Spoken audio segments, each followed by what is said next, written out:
آله حسنت جميع خصاله صلوا عليه وآله শুকরিয়া আদায় করি আল্লাহ তাআলা, যিনি দয়া করে মেহেরবানি করে আল্লাহ তাআলা আমাদেরকে ঈমানদার বানিয়েছেন, সুস্থতার নিয়ামত দিয়েছেন, তার ঘরে আসার জন্য, ইবাদতের জন্য কবুল করেছেন। ওই মালিকের দরবারে খুশি হয়ে মুহাব্বতে আওয়াজ দিয়ে বলি আলহামদুলিল্লাহ। খুশি হয়ে আরেকবার বলি আলহামদুলিল্লাহ।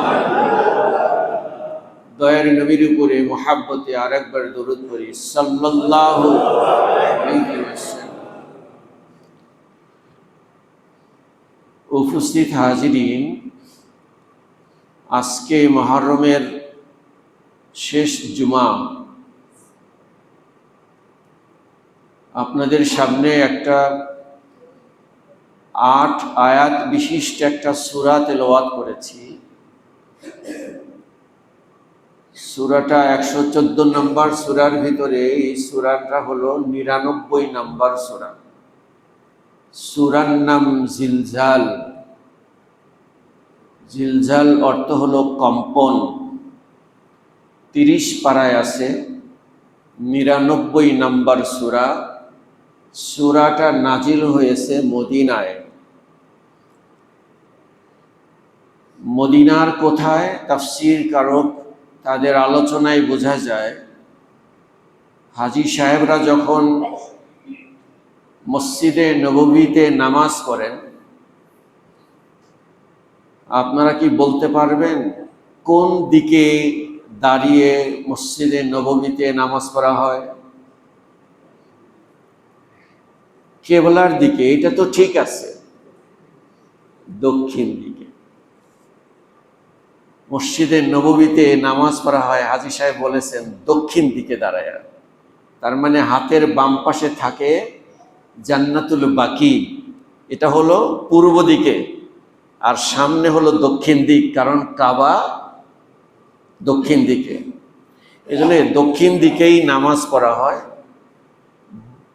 জান্নাতুল বাকির পরে 2 পাহাড় বিশিষ্ট ওই পূর্ব দিকেই, মুফাসসিরদের কথায় বোঝা যায় পূর্ব দিকে 2 পাহাড় বিশিষ্ট একটা জায়গায়, 2 পাহাড়ের মাঝখানে এক গলি, সেইখানে এই সূরা নাজিল হয়।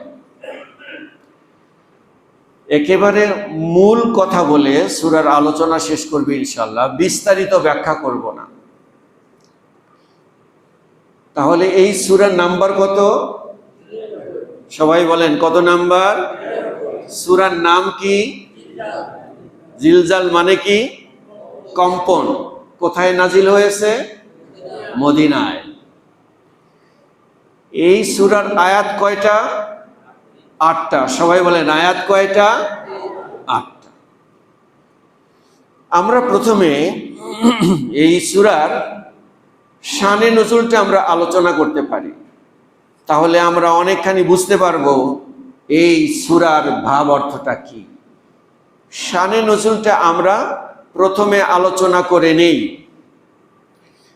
আল্লামা জালালউদ্দিন সুয়ুতী রাহমাতুল্লাহ আলাইহি তিনি শানে নজুলে বলেছেন, তাফসীরের ভিতরে বলেছেন, জালালউদ্দিন সুয়ুতী রাহমাতুল্লাহ আলাইহি তিনি এত বড় মাপের আল্লাহর ওলি ছিলেন যে তিনি স্বপ্নে নয়, ঘুমের ঘোরে নয়, তার আত্মজীবনীর একটা কিতাবে লিখে গেছেন তিনি নিজে, যে তিনি একবার না, 2 বার না, 70 বারের বেশি আল্লাহর রাসূল সাল্লাল্লাহু আলাইহি সাল্লামকে তিনি দেখেছেন। আবার বলেন না সুবহানাল্লাহ। তিনি বলেছেন ঘুমের ঘরে নয়, স্বপ্ন জগে নয়, জাগ্রত অবস্থায় কাশফের মাধ্যমে তিনি 70 বারের বেশি আল্লাহর নবীকে তিনি দেখেছেন। সুবহানাল্লাহ বলেন। শানে নজুলে বলা হয়েছে, তিনি এভাবে আলোচনা করেছেন। রাসূল করিম সাল্লাল্লাহু আলাইহি ওয়াসাল্লাম কাবায় যাচ্ছেন, যাওয়ার পথে এই দুই পাহাড় মাঝখানের রাস্তা, এখানে 10-12 জন যুবক দাঁড়াইছে। দাঁড়ায় আল্লাহর রসুলের পথ বাধা দিয়েছেন। বাধা দিলে আল্লাহর রসুল আগায় গেছেন। তাদের ভিতরে যিনি লিডার, সে এসে আল্লাহর নবীকে বলছেন, নবীজি, আপনাকে মারার জন্য আমরা আসি নাই, আপনাকে হত্যা করতে আসি নাই, আমরা আপনার সাথে দাঁড়াইছি একটা প্রশ্নের উত্তর নিতে। আপনি বলেছেন দুনিয়াতে নাকি শেষ অবস্থায় কিয়ামত হবে। আপনি এটা বলেছেন, কিয়ামতের আগে পাহাড় পর্বত, গাছপালা, আকাশ বাতাস, সূর্য চন্দ্র যা আছে সব ধ্বংস হয়ে যাবে। এটা কবে হবে? এটা কখন? এটা জানার জন্য আমরা আসছি। নবীজি, কথা দিতে পারি, প্রতিজ্ঞাবদ্ধ হতে পারি, আপনি যদি সঠিক উত্তর দিয়ে আমাদেরকে মন জয় করতে পারেন, তাহলে আপনার তৌহিদি কালেমা পড়ে আমরা মুসলমান হয়ে যাব। আল্লাহর হাবিব, আমাদের কলিজার টুকরা নবী, বিশ্ব নবী মুহাম্মদুর রাসূলুল্লাহ সাল্লাল্লাহু আলাইহি ওয়াসাল্লাম, তিনি বলেন, যেহেতু তারা কথা দিয়েছে মুসলমান হবে, এটা পরীক্ষা গ্রহণ করা আমার জন্য উচিত হবে। তিনি মাথাটা নিচু করে চোখ দুইটা বন্ধ করে ফেললেন। জালালউদ্দিন সৈয়দী রাহমাতুল্লাহ আলাইহি বলেন, আল্লাহর হাবিব যখন কোন প্রশ্নের সম্মুখীন হতেন, দুইটা চোখ যখন বন্ধ করতেন, দুনিয়ার দৃষ্টিটা যখন বন্ধ করে দিতেন, আল্লাহর রসুলের কাশফের দৃষ্টিটা সরাসরি আসমান ভেদ করে আরশ মুআল্লা পর্যন্ত আল্লাহর সাথে ডাইরেক্ট সম্পর্ক হয়ে যায়। বলেন সুবহানাল্লাহ। সরাসরি আল্লাহর সাথে সম্পর্ক হয়ে গেছে। আল্লাহ বললেন, এই জিবরিল, কোথায় তুমি? আমার রসুলের কাছে তাড়াতাড়ি যাও, আমার বন্ধুর কাছে তাড়াতাড়ি যাও। আজকে নয়, এই জগৎ সৃষ্টির 50,000 বছর আগে আমি লৌহে মাহফুজে লিপিবদ্ধ করে রেখেছি। মাত্র 8টা আয়াত আমি লিপিবদ্ধ করে রেখেছি। এই 8টা আয়াত নিয়ে আমার নবীর সামনে উপস্থিত হয়ে যাও। তারা প্রশ্ন করেছে, কিয়ামত হবে কখন? আপনি এই ও জিবরাইল, তুমি যা বলো, ইজা জুলজিলাতিল আরদু জিলজালাহা, যখন, ইজা মানে যখন, কিয়ামত হবে যখন আকাশ বাতাস সমস্ত জায়গায় ভূমিকম্প হবে, প্রচন্ড একটা কম্পন দেবে, ওই সময় কিয়ামত অধিষ্ঠিত হবে, প্রতিষ্ঠিত হবে। বলেন সুবহানাল্লাহ। শব্দটা কেমন? কিয়ামত হবে কখন? তিনি উত্তর দিলেন, ইজা জুলজিলাতিল আরদু জিলজালাহা, যখন পৃথিবীটা তার প্রচন্ড কম্পনে কাঁপিয়ে তোলা হবে। এটি সাধারণ কোনো ভূমিকম্প নয়, এটা কিয়ামতের ভূমিকম্প। পাহাড় ধ্বংস হয়ে যাবে, জমিন ফেটে যাবে, সব কিছু ধ্বংস হয়ে যাবে। আজ আমরা ছোটখাটো ভূমিকম্পে ভীত হয়ে যাই। পৃথিবীতে সর্ববৃহৎ ভূমিকম্প হয়েছিল 9.5 চিলিতে। 2.5 লক্ষেরও বেশি মানুষ নিহত হয়েছিল। আরো লক্ষ লক্ষ বাড়িঘর এবং ঘরবাড়ি ধ্বংস হয়েছিল। মানুষ পঙ্গু হয়ে গিয়েছিল, আহত হয়েছিল। আর কিয়ামতের ভূমিকম্পের কথা তো বলাই যায় না। দুনিয়ার ভূমিকম্পের সাথে কিয়ামতের ভূমিকম্পের কোনো সম্পর্ক, তুলনা হয় না। আল্লাহ রাসূল বললেন, ইজা জুলজিলাতিল আরদু জিলজালাহা ওয়া আখরাজাতিল আরদু আসকালাহা। কি পরিমাণ কাঁপুনি হবে সেটা, কেমন হবে সেটা? পৃথিবী তার ভিতরের, পৃথিবী জমিনের ভিতরে যা আছে, মৃত মানুষ, ধন সম্পদ এবং সোনা দানা, হীরা মানিক খণ্ড, খনি টনি যা আছে সব ওগরায়া ফেলবে, সমস্ত মানুষ বের হয়ে যাবে, এমন একটা ভূমিকম্প হবে। ওয়া আখরাজাতিল আরদু আসকালাহা, পৃথিবী তার ভিতরে সব বোঝা বের করে দেবে। এখানে একটা শিক্ষা নিতে পারি আমরা এই দুই আয়াতের ভিতর থেকে। একটা শিক্ষা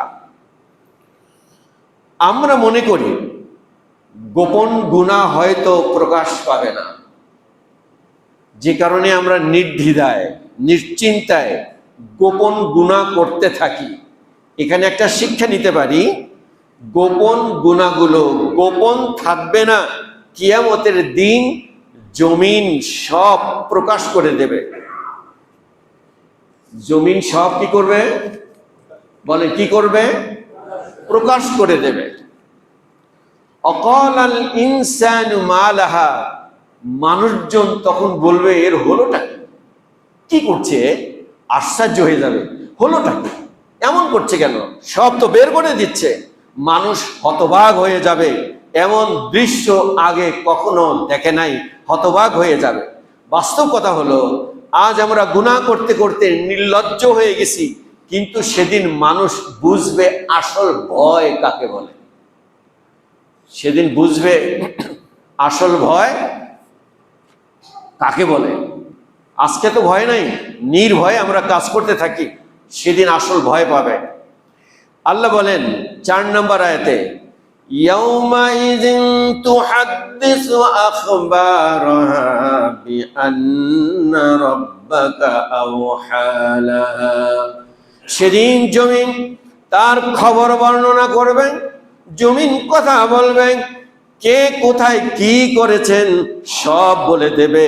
হাদিসের ইঙ্গিত হলো ওয়াকালা নবী সাল্লাল্লাহু আলাইহি ওয়াসাল্লাম তাশহাদুল আরদু আলা কুল্লি আবদিন আও আমাতিন বিমা আমিলা আলাইহা তাকুলু আমিলা কাযা ওয়া কাযা ফি ইয়াউমি কাযা ওয়া কাযা, জমিন প্রত্যেক বান্দা বান্দির সম্পর্কে তার উপরে যা করা হয়েছে সব ওই জমিন প্রকাশ করে দেবে। আমরা প্রত্যেকটা মানুষ যার যার জায়গায় বসে আছি। আমি দাঁড়িয়েছি এখানে, আপনারা যার যার জায়গায় বসে আছেন। আশ্চর্য ব্যাপার হলো যে এই জায়গাটা আজকের এই সময়, এই মুহূর্তের এই সাক্ষীটা কিয়ামতের দিন আপনার সামনে প্রকাশ করবে যে হুজুর এই কথা বলেছিল, আপনি এই জায়গায় এইভাবে হাঁটু ছিল, এইভাবে বসা ছিল, আপনার পরনে এই ছিল, আপনার পাশে অমুক ছিল, এইভাবে পুরো সাক্ষী জমিন আল্লাহর কাছে দিয়ে দেবে। সুবহানাল্লাহ বলেন। কি কি আমলের কথা বলা হয়েছিল সব সেদিন প্রকাশ করে দেবে।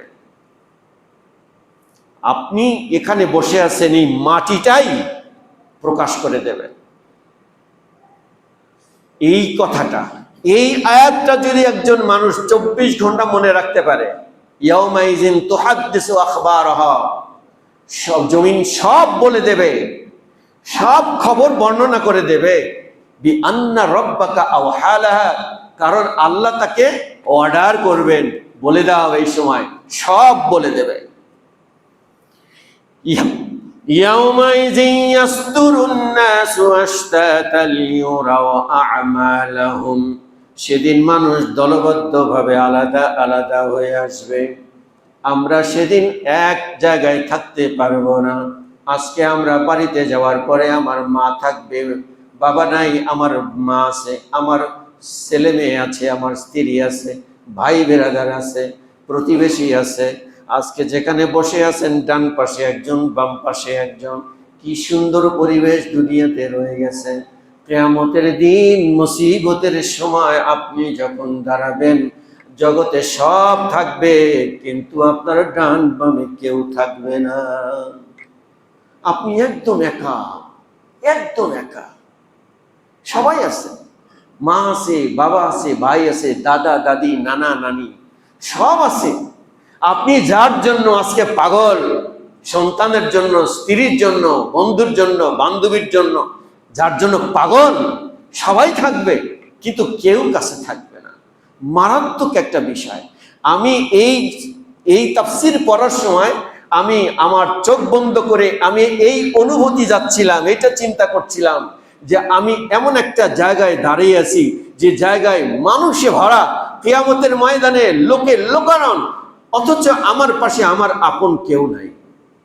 আমার ডানে নাই, আমার বামে নাই, আমার সামনে কেউ নাই, আমার বামে কেউ নাই, পিছনে কেউ নাই, আমার আপনজন বলতে দুনিয়াতে কেউ নাই। আলাদা আলাদা হয়ে মানুষ দাঁড়ায় যাবে। কিন্তু তাফসীরকারও বলেছেন মাত্র ওই মুহূর্তে 4টা ভাগে ভাগ করে বিচার করা হবে। 4টা দলে ভাগ করে 4 দলে বিচার করা হবে। 4 দলে ভাগ করে 4 ভাবে বিচার করা হবে।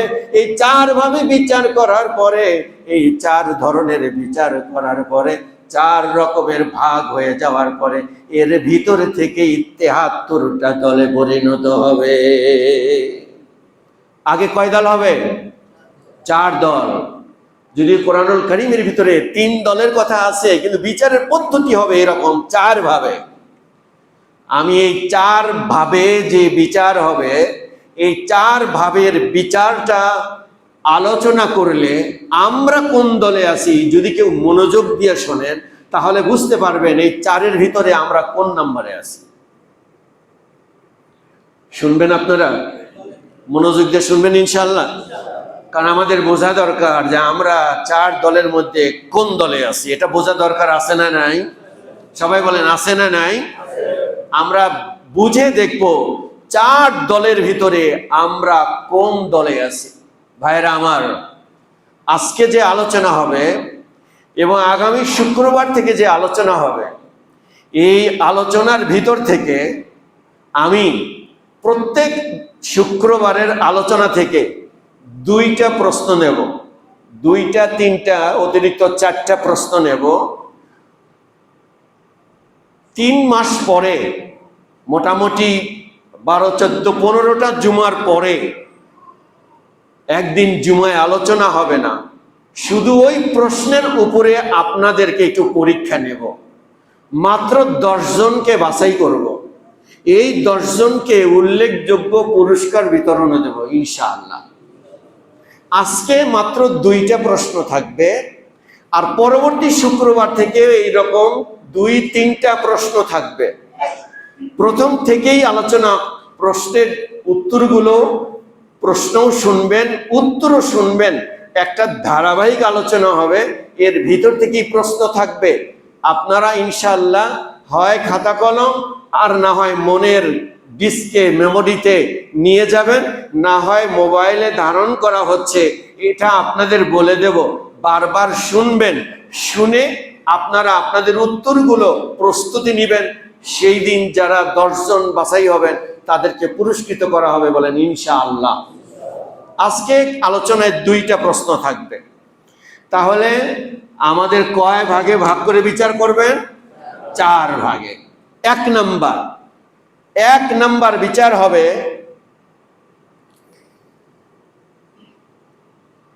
বিনা হিসাবে জান্নাতে দেবে। সুবহানাল্লাহ বলবেন না? 4 দলের ভিতরে প্রথম দল বিনা হিসাবে জান্নাতি। আমরা আছি নাকি? বিনা হিসাবে জান্নাতি, যার বিচারই হবে না, যার জীবনে বাইনোকুলার দিয়ে একটা মাত্র সগীরা গুনাহ পাওয়া যাবে না, এই মানুষটাকে বিনা হিসাবে জান্নাতে পাঠানো হবে। এই মানুষটা হবে বিনা হিসাবে জান্নাতি। বলেন তো এই দলের মধ্যে আমরা কয়জন আছি? সাহস হচ্ছে না, তাই না? সাহস হচ্ছে না। নবীজি সাল্লাল্লাহু আলাইহি ওয়াসাল্লাম মসজিদে নববীর ভিতরে এই আলোচনা করলেন। সমস্ত সাহাবারা ভয়ে কম্পিত হয়ে গেলেন। হায় হায়, কেমনে হবে? আমরা বিনা হিসাবে কেমনে জান্নাতে যাব? আল্লাহ রসুল বললেন, ভয় পেও না, ভয় পেও না। ওই দিন বিনা হিসাবে 70,000 মানুষকে আল্লাহ বিনা হিসাবে জান্নাতে দেবে। কতজন? 70,000। এর মধ্যে আছে নাকি? আছেন কেউ? সাহস করে হাত তোলেন, এর মধ্যে আছে নাকি? সাহস পাওয়া যাচ্ছে না, তাই না? ওই দিন সাহাবারাও সাহস পান নাই। যুবক তাগড়া একজন সাহাবা, তিনি দাঁড়ায় গেলেন। হযরত উমর ফারুক রাদিয়াল্লাহু তাআলা আনহু দাঁড়ায় বললেন, ইয়া রাসূলুল্লাহ, ইয়া হাবিবাল্লাহ, 70,000 কি কম হয়ে গেল না? অনেক কম হয়ে গেল 70,000। কারণ সাহাবা আমরা যারা আছি, সাহাবাদের সংখ্যাই হলো 1.25 লক্ষ সাহাবা। 1.25 লক্ষ সাহাবা, 70,000 যদি জান্নাতে দেওয়া হয় বিনা হিসেবে, 1.25 লক্ষ সাহাবা কেমনে জান্নাতে যাবে? আল্লাহর নবী বলেন, ওমর ও সাহাবারা শোনো, এই কথা প্রশ্ন তোমার না, আমারও এই প্রশ্নটা ছিল। এই প্রশ্নটা আমিও যখন আল্লাহকে বললাম, আল্লাহ বলেন, বন্ধুরে, আমি 70,000 কম করে বলেছি এই কারণে যে আপনি আমার কাছে আবেদন করবেন, আমার কাছে বলবেন, আর আপনার আবেদন অনুযায়ী আপনার আশা ভরসা আমি সব পূর্ণ করে দেব। বলেন সুবহানাল্লাহ। কেমনে? আল্লাহর নবী বললেন, দুনিয়াতে মানুষ যত মানুষ আসবেন, প্রথমত 70,000 মানুষকে বিনা হিসেবে জান্নাতে দেওয়া হবে। আর এই 70,000 মানুষের মধ্যে বাছাই করা হবে, মানুষকে বাড়ানো হবে। 1.25 লক্ষ সাহাবা আছে, আর বিনা হিসেবে নবীরাই তো যাবে, কারণ অনেক নবী তো আছেন বিনা হিসেবে জান্নাতে যাওয়ার মতো। আল্লাহর নবীকে বলা হয়েছিল, আপনার উম্মতদের মধ্যে 70,000 মানুষ বিনা হিসেবে জান্নাতে যাবে। কিভাবে? এই 70,000-এর ভিতরে আল্লাহর নবী বললেন, এটা কম হয়ে গেল। আল্লাহ বললেন, ও আমার হাবিব, আপনার সুন্নাতের উপরে যদি কেউ থাকে, আর যদি তওবা ইস্তেগফার করে গুনাহগুলো মাফ করাইতে পারে, আর আপনার মহাব্বতে যদি চলতে পারে, তাহলে আমি আপনার যে 70,000 মানুষকে আমি জান্নাতে দেব, এই 70,000 প্রতিজনের এক একজন নিয়ে যাবে 70,000 মানুষ বিনা হিসেবে জান্নাতে। জোরে বলেন না ভাই সুবহানাল্লাহ। আরে খুশি হয়ে আরেকবার বলি সুবহানাল্লাহ। 70,000-এর ভিতরে প্রতিজনের সাথে 70,000। এইবার বলেন তো, আমরা ইনশাল্লাহ আছি নাকি নাই? আরে বলেন না, আছি ইনশাল্লাহ, আছি ইনশাল্লাহ। থাকতে চান না আপনারা? ইনশাল্লাহ আমরা থাকবো ইনশাল্লাহ। কয় নাম্বার গেল? 1 নাম্বার। দল কয়টা? 4টা। দ্বিতীয় নাম্বার হলো, একদল হবে বিনা হিসেবে জাহান্নামী, আর একদল বিনা হিসেবে জাহান্নামী। বিনা হিসেবে জাহান্নামে কি খালি ইহুদি, খ্রিস্টান, হিন্দু, বৌদ্ধ এরা যাবে? অনেক কলেমা পড়া মুসলমানও যাবে বিনা হিসেবে জাহান্নামে। কারণ জন্মিছে মুসলমানের ঘরে, জন্মার পরের থেকে হাট্টিমা টিম টিম তারা মাঠে পারে ডিম, এইটা বলতে বলতে বড় হয়েছে। বড় হওয়ার পরে আল্লাহর কালাম তারা জীবনে চোখে দেখে নাই। শুধু চোখে তো দেখেই নাই, পরে তো নাই, আবার যারা পড়েছে দেখেছে, কিন্তু সারা জীবন মুসলমানের নাম নিয়ে থাকা সত্ত্বেও তাদের সারা জীবনের কর্মসূচি ছিল কোরআনের বিরুদ্ধে আর মুসলমানের বিরুদ্ধে। ঠিক কিনা বলেন? নাম মুসলমানের, কিন্তু সারা জীবনই তাদের কর্মসূচি থাকতো কোরআনের বিরুদ্ধে, মুসলমানের বিরুদ্ধে। তার পরিচয় আপনারা একটু ভেবে দেখলে পাবেন। তারা সব সময় কোরআনের বিরুদ্ধে কথা বলে, তারা সব সময় মুসলমানদের বিরুদ্ধে কথা বলে, ইমানদারদের বিরুদ্ধে কথা বলে এবং থাকে। যদি আমি আরেকটু স্পষ্ট করে বলতে চাই, যদি পরিচয় বলতে চাই, তাহলে বাংলাদেশে অন্তত মুসলমান যারা বিনা হিসাবে জাহান্নামে যাবে, তাদের ভিতরে একটা পরিচয় দেই, জন্মের থেকে শুরু করে মৃত্যু পর্যন্ত তারা ভারতের দালালি করে। কথা বললেন না যে? আবারও বলছি, একটা পরিচয় বলে যাই, জন্মের থেকে শেষ পর্যন্ত মৃত্যু পর্যন্ত তারা মুসলমানদের নয়, তারা ওই ভারতের গোলামি করে। ঠিক কিনা বলেন? আরে চিল্লা বলেন ঠিক কিনা? 3 নাম্বার, 4 দলের ভিতরে 3 নাম্বার দল হবে যাদের বিচার হবে সহজ করে নেবে। আল্লাহ তাআলা বলেন সুবহানাল্লাহ। বিচার হবে ঠিকই, কিন্তু বিচারটা হবে সহজ করে নেবে আল্লাহ তাআলা। আল্লামা সাদুদ্দিন তাফতাজানি রাহমাতুল্লাহ আলাইহি তিনি কিতাবে লিখেছেন যে বিচার হবে সহজভাবে 3 পদ্ধতিতে। কয় পদ্ধতিতে? বিচার হবে সহজ করে 3 পদ্ধতিতে। আপনারা আপনাদের বিচারটা কঠিন চান না সহজ করে চান? যারা সহজ করে চান তারা সবাই বলেন কঠিন করে চান না সহজ করে চান? আমরা বিচারটাকে আল্লাহর কাছে সহজ করে চাই। এই কারণে আমরা মোনাজাতে সবসময় বলি, আল্লাহ আমাদের বিচারটাকে তুমি সহজ করে নাও। 3 পদ্ধতিতে বিচার হবে সহজ করে। তার 1 নাম্বার পদ্ধতি হবে, আল্লাহ রাব্বুল আলামিন যখন বিচার শুরু করে দিবেন তাদের গুনাহ কম হবে, তাদের গুনাহ কম হবে, নেকিগুলা বেশি হবে, ওজন করা হবে। তখন নেকির পাল্লা ভারী হয়ে যাবে, গুনার পাল্লাটা হালকা হয়ে যাবে। ফেরেশতা বলবে, ও আল্লাহ আপনার বান্দার গুনার পাল্লা হালকা, নেকির পাল্লা ভারী হয়ে গেছে, তাকে জান্নাতে দেওয়া যাক।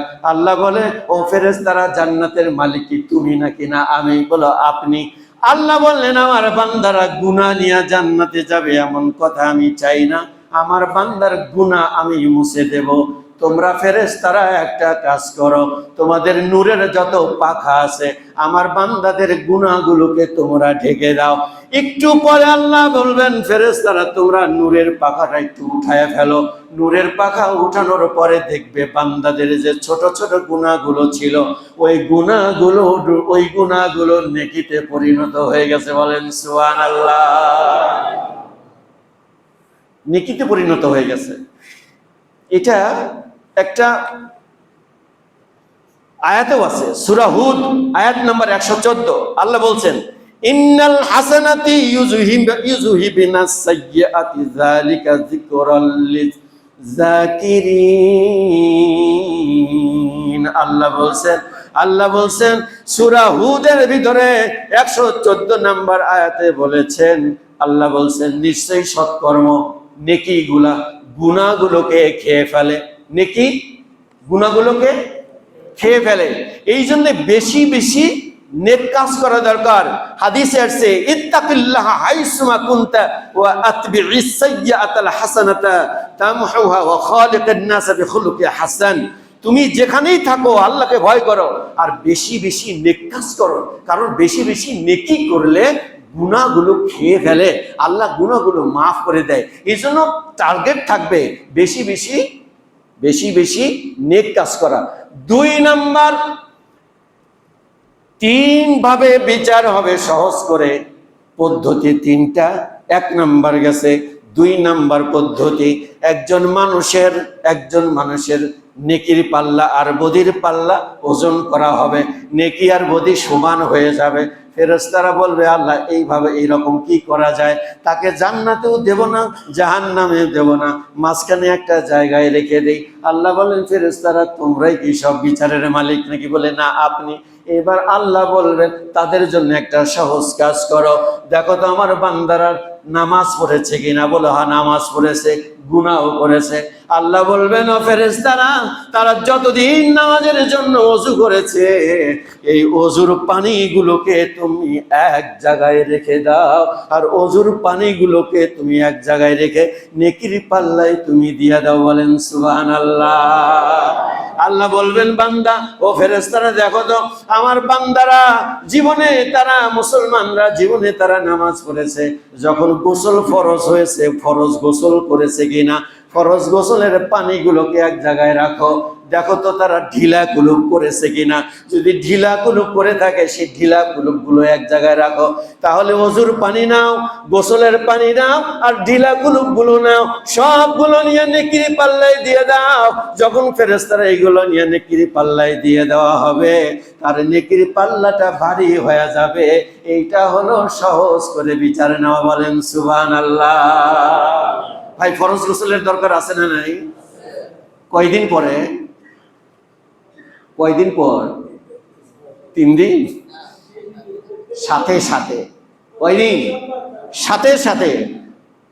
এইবার যদি আমি প্রশ্ন করি ফরজ গোসলের ফরজ কয়টা, আমি জানি অনেকেই পারবেন না, কিন্তু অনেকেই পারবেন না।